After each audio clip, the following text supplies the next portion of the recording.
What if I told you that while all the headlines are focused on trade wars and tariffs, Canada is quietly positioning itself to become the most indispensable nation of the 21st century?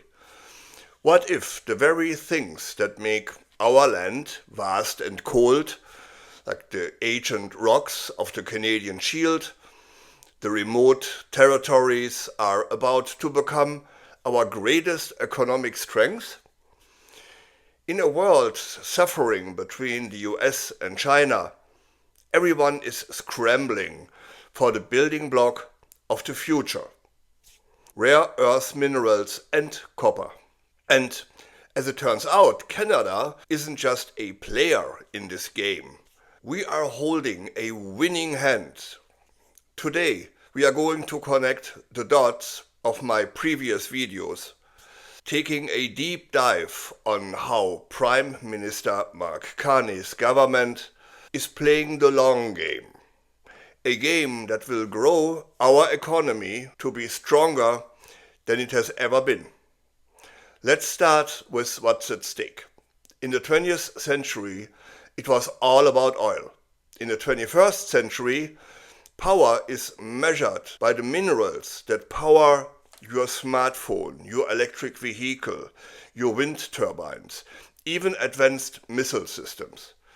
We're talking about rare earth minerals, a group of 17 minerals that are devilishly difficult to process, but are absolutely critical to modern life. And right now, one country refines 90% of them: China. They've already shown that they are willing to use that as a weapon, restricting the export of critical minerals. That isn't a theoretical threat, but a strategic chokehold. And the United States, under the orange idiot's staggering incompetence, is terrifyingly vulnerable. They have no significant domestic refinery. As one economist put it, the US is sleepwalking into a rare earth crisis. Now enter Canada. We are standing on over 15 million tons of rare earth oxide, some of the largest and most geographically favorable deposits on Earth. This isn't a new discovery, but its importance is new. Suddenly, being the boring neighbor, predictable, and sharing a border with the desperate US isn't a weakness, it's our huge advantage. And here's the masterstroke of Carney's outlook. Canada isn't just presenting itself as an emerging supplier. Instead, we are playing the long game. We are building a parallel supply chain to China, and that is based on trust, environmental standards, and reliability. In a world sick of volatility, being a stable, bankable partner is our superpower, especially in a world where every country dealing with Trumpistan gets kicked in the face by the orange fascist gangster. The timing is perfect. Our reliable confidence is attracting investors, while Trumpistanians' corrupt arrogance repels them. But for Canadians, having the rocks in the ground is only step one. The real value is the knowledge, the processing, the partnerships. This is where Carney's international trade strategy gets really clever. The Carney administration has made it known that by early 2026, Canada will be sending a formal delegation to the Netherlands, focusing entirely on critical mineral research and development. This isn't a symbolic Trumping-style photo op. This is about growing talent and capital. The Dutch have the refineries and the industrial clusters. We have the raw materials. Together, we are not just chipping rocks, we are co-developing the very standards and technologies that will define the future. This is a fundamental shift from the old model, We are not just rock mining. We are an embedded partner in the European supply chain. And this creates a direct line from Canadian mines to European giga-manufactories, completely bypassing the need to route anything through the US. Think about that. While the US assumed it would forever be the hub for everything, especially all Western mineral flow, Canada is building its own America Free Highway straight to the end user. The US, in its focus on confrontation, has completely missed the boat on this much more sophisticated distribution model. We are not outmuscling them. We are outsmarting them. And now, let's talk about the other half of this powerhouse duo, copper. Similar to oil, copper is everywhere. But here's the thing. It's both rare and indispensable. How is that for a problem to have? You cannot build a single electric vehicle, a solar panel, or a data center without copper. It is estimated that by 2035 the world will face a massive copper shortfall. And whoever controls copper, the copper arteries, controls the pace of the global energy transition. This is why the recent $53 billion merger between the two mining companies, the British Anglo-American and Canada's Tech Resource, to form the new mining company Anglo-Tech, is a geopolitical earthquake. This isn't just a business deal. It's the birth of a new copper giant, headquartered right here in our beautiful Vancouver, Canada. Overnight, Canada went from being a polite supplier to the gatekeeper of the world's copper. This new company controls massive assets in the world's copper heartland, Chile and Peru. Suddenly, the flow of copper is directed through a network anchored in Ottawa and London, not Beijing or Washington. This is industrial diplomacy in action. Combined with the critical minerals pact we have already with the EU, Japan and other countries, Canada has moved to the front seat, the map in hand.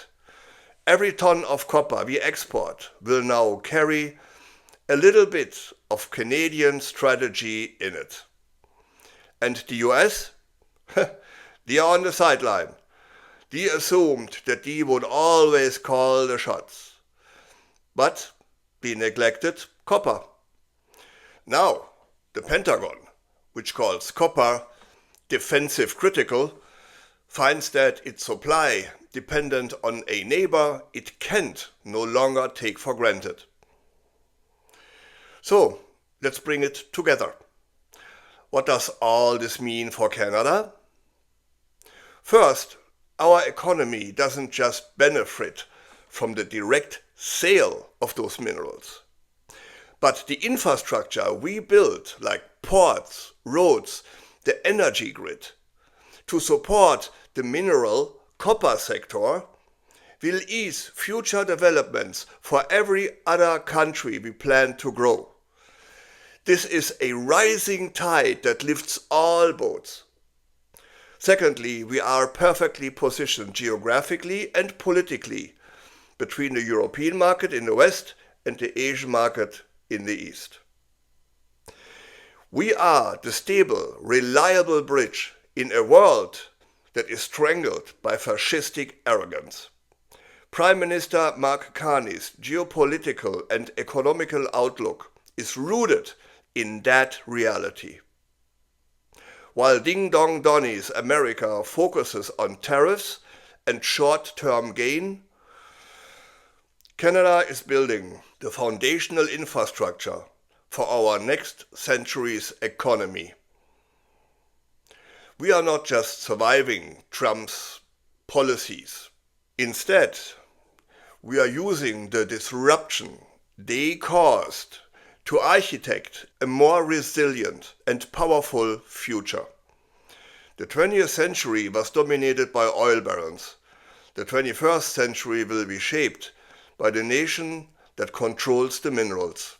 Minerals that power our digital and green age. For the first time ever, Canada hasn't just participated in the global economy. We are one of its chief architects. This is a conversation we need to have as a country. Do you see this mineral wealth as Canada's ticket to unprecedented prosperity? And what should we be cautious of? Let me know your thoughts in the comments below. If you believe in a future where Canada is confident, strategic and stronger than ever, then please like this video, subscribe to the channel and hit the bell so you don't miss my next analysis. Thanks for watching. Till next time, I'm Wilfried Lemkuller from Europe Curious.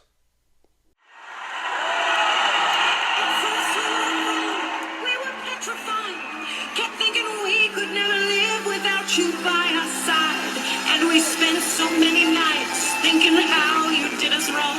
Now we've banded all together. Your tariff man is strong, and so you know you're not so great. There's not a snowball's chance in hell will be your 51st state.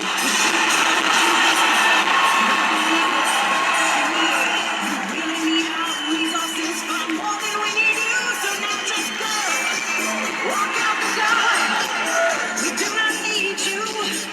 You're not welcome anymore. Weren't you the one who instigated these trade fights? You'll soon grow to regret it when we turn off your lights in the dark. As long as we can think and what we know will stay alive, we have all we really need. We can live without your greed. We will survive.